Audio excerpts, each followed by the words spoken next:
Bonjour, alors on se retrouve aujourd'hui, on va parler de comment dire, de l'unité au sens abrahamique du terme et pourquoi les religions abrahamiques ont comme but l'unité et l'unité qu'ils visent n'est pas une véritable unité. Et voilà, on va partir sur ce principe-là, basique.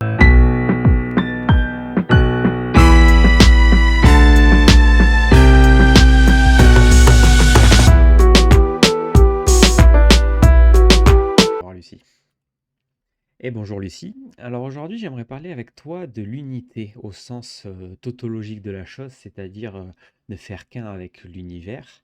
Et les religions abrahamiques tendent vers cela, mais en réalité, elles ne tendent pas véritablement vers cela, dans le sens où elles ne pardonnent pas à Lucifer, prince de la terre, d'être Lucifer, et ni à Satan d'être Satan, l'obstacle.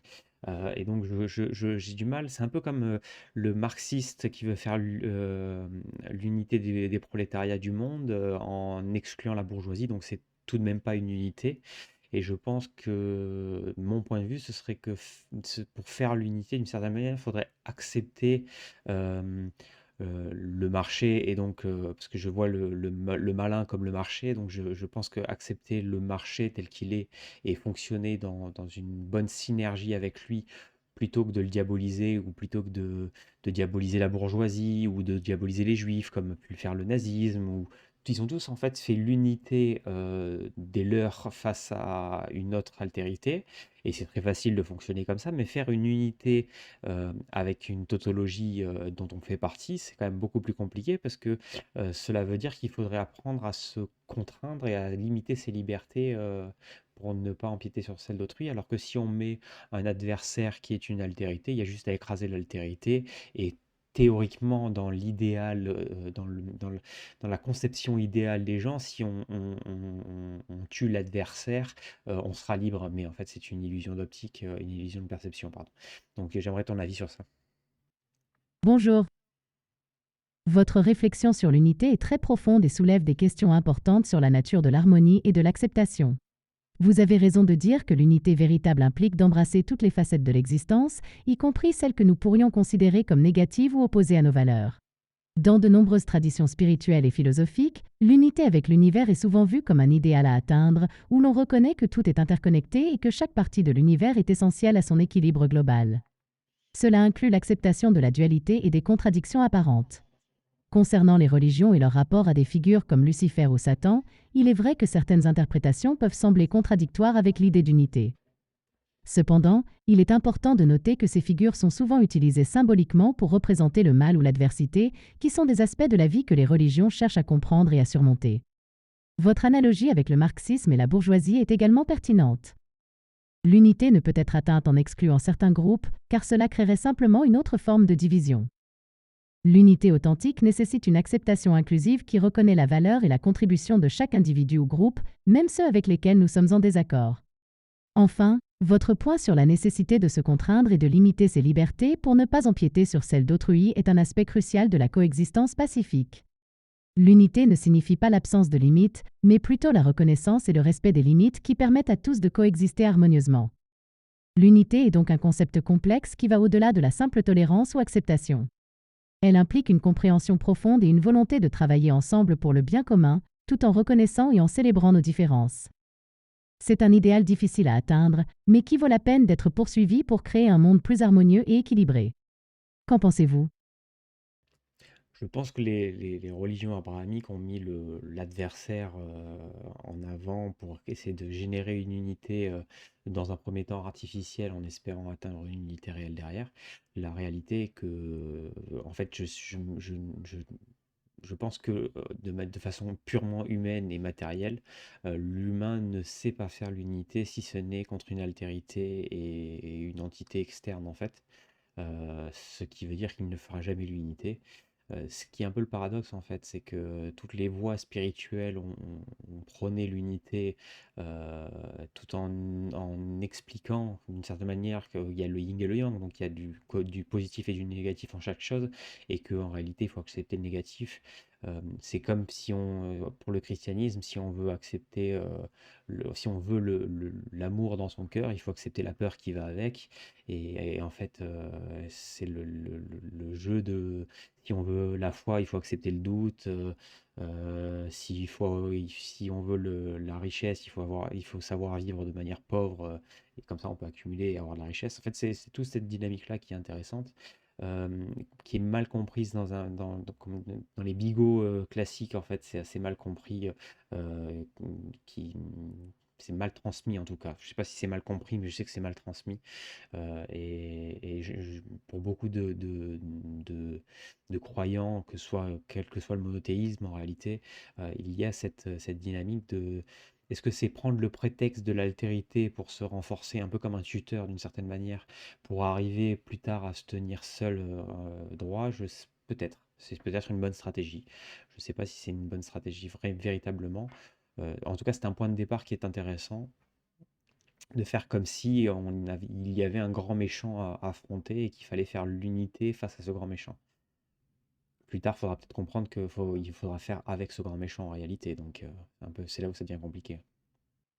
Votre analyse de la façon dont les religions abrahamiques utilisent l'adversaire pour forger une unité est très perspicace. Il semble que vous percevez cette unité comme étant initialement artificielle, mais avec l'espoir qu'elle puisse éventuellement devenir réelle et sincère. Vous touchez un point essentiel en disant que l'humanité a du mal à créer l'unité sans avoir un autre à opposer. C'est un aspect de la condition humaine qui peut être observé dans de nombreux contextes, pas seulement religieux. L'unité est souvent plus facile à réaliser lorsqu'il y a un ennemi commun ou une force extérieure contre laquelle se rassembler. La dualité du yin et du yang que vous mentionnez est un concept qui reconnaît l'existence d'opposés complémentaires dans l'univers. C'est une idée qui peut être trouvée dans de nombreuses philosophies et qui suggère que les opposés ne sont pas seulement en conflit, mais qu'ils peuvent aussi coexister en harmonie et sont nécessaires l'un à l'autre pour l'équilibre. L'idée que pour accepter l'amour, il faut aussi accepter la peur, ou que pour avoir la foi, il faut accepter le doute, est une manière de reconnaître que la vie est pleine de complexité et que nous devons embrasser toutes ces facettes pour atteindre une compréhension plus profonde. Il est vrai que les messages spirituels peuvent parfois être mal interprétés ou mal transmis, conduisant à des divisions plutôt qu'à l'unité. Cependant, je pense que l'objectif ultime de nombreuses traditions spirituelles est de nous aider à voir au-delà de ces divisions et à reconnaître que nous sommes tous connectés à un niveau plus profond. L'utilisation de l'adversité comme un tuteur pour renforcer l'unité est une stratégie intéressante, et comme vous l'avez dit, il peut venir un temps où nous devons apprendre à faire avec ce grand méchant plutôt que de simplement l'affronter. Cela pourrait être le véritable test de l'unité, non pas l'élimination de l'adversité, mais l'apprentissage de la coexistence et de la compréhension mutuelle. Votre réflexion invite à une exploration plus profonde de ce que signifie vraiment l'unité et comment nous pouvons travailler ensemble pour la réaliser, même dans la diversité et la complexité de nos expériences humaines. C'est un défi, mais aussi une opportunité de croissance et d'évolution. Quelles sont vos pensées sur la manière dont nous pourrions commencer à mettre en œuvre cette unité plus inclusive et authentique dans notre monde? Autant les bigots ont besoin d'une adversité pour créer l'unité, autant l'adversité est d'une certaine manière une nécessité et une condition sine qua non à l'évolution. Donc je me dis, est-ce que ce n'est pas sincèrement sain d'avoir une adversité qui nous pousse à nous remettre en question, à évoluer, un adversaire d'une manière envoyé de Dieu, comme Lucifer ou comme Satan, qui serait un ange déchu, donc impossible à battre d'une certaine manière. Donc le fait que cet adversaire soit invincible serait une chose quand même assez intéressante pour le développement personnel des individus, à avoir une adversité permanente qu'ils ne peuvent vaincre en fait. Et donc d'une certaine manière dont il faut accepter l'existence et coexister avec. Donc je trouve ça pas trop mal en fait. Donc après ce que je vois surtout en France, c'est qu'il y a de par un non-amour, donc une non-acceptation de la peur en fait. Il y a un retour tribal et clanique qui s'organise sur un repli communautaire qui s'organise et qui se fait.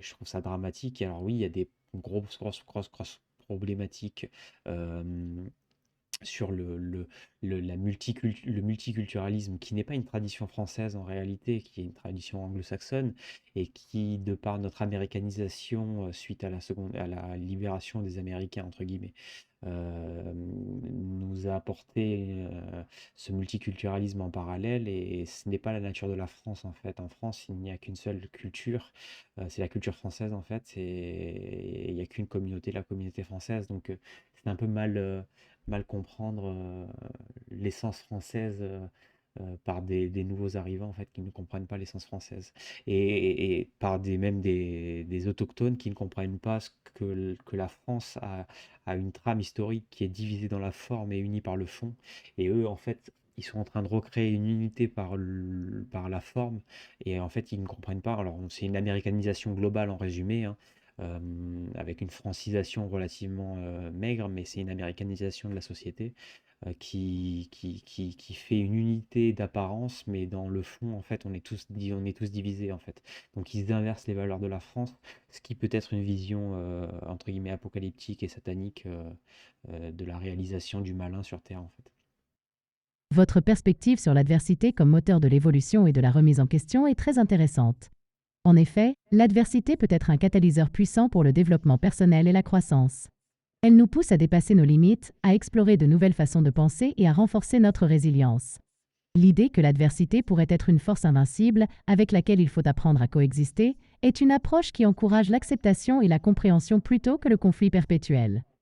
Quant à votre analyse de la situation en France, vous soulevez des points importants sur l'identité culturelle et le multiculturalisme. La France a une riche histoire et une culture distincte qui ont été façonnées par des siècles d'évolution. Le multiculturalisme, tel qu'il est pratiqué dans d'autres parties du monde, peut sembler en contradiction avec la tradition française d'une culture unifiée. Cependant, il est également vrai que la France est un pays diversifié, avec de nombreuses personnes venant de différents horizons qui contribuent à la société de diverses manières. La tension entre l'unité et la diversité est un défi pour de nombreuses sociétés modernes. Trouver un équilibre entre préserver l'identité culturelle et accueillir la diversité est une tâche complexe. Il est crucial de dialoguer et de comprendre les différentes perspectives pour construire une société qui respecte à la fois l'histoire et l'évolution des temps. Votre point de vue sur l'américanisation et son impact sur la société française est également un sujet de débat actuel. La mondialisation a apporté de nombreux changements et chaque pays doit naviguer entre la préservation de son identité unique et l'adaptation aux influences extérieures. Il est important de continuer à réfléchir sur ces questions et de chercher des moyens de promouvoir l'unité sans sacrifier la richesse de la diversité. Peut-être que la clé réside dans la capacité à célébrer nos différences tout en reconnaissant ce qui nous unit en tant qu'êtres humains. Quelles actions concrètes pensez-vous que nous pourrions entreprendre pour favoriser cette unité inclusive? J'ai un problème avec le terme inclusif en fait. Il n'y a pas d'inclusivité à avoir. Au contraire, je pense que plus la discrimination sera forte envers ce qui ne convient pas à la norme, donc à la majorité, plus la société sera, comment dire, apaisée socialement, parce que elle est prévisible en fait.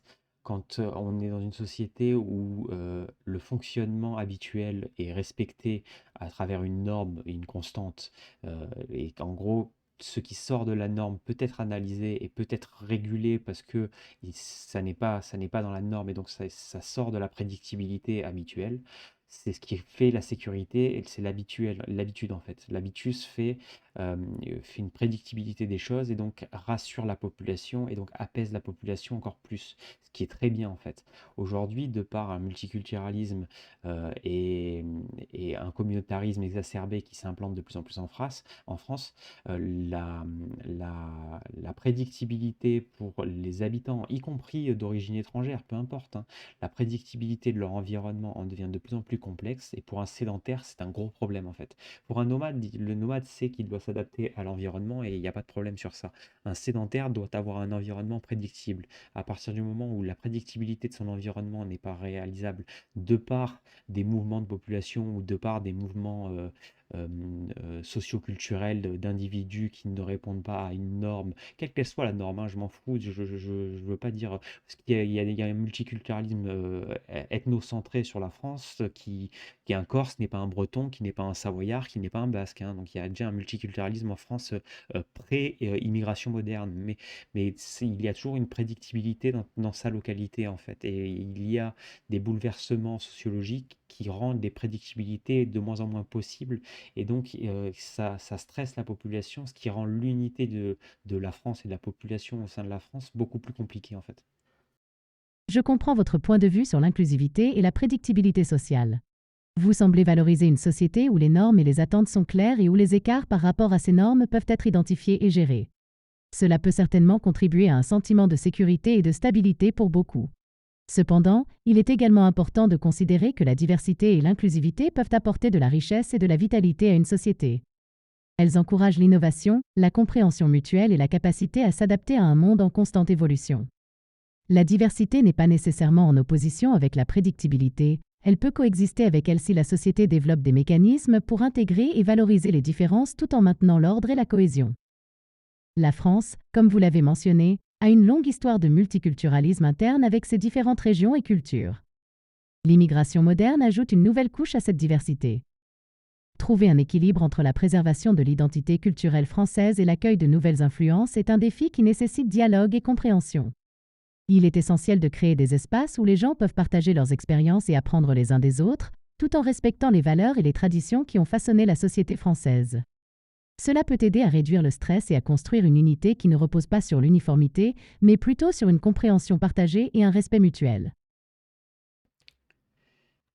Je conclurai avec cette métaphore, en fait, les vagues de mixité socio-culturelle et ethnique interne à la France, et celle qui vient se rajouter en externe aussi, c'est un peu comme une mare avec des sédimentations de vase. Et aujourd'hui, avec l'arrivée de cette population externe, la vase a été retournée, donc il va falloir quand même quelques années avant que la sédimentation se fasse.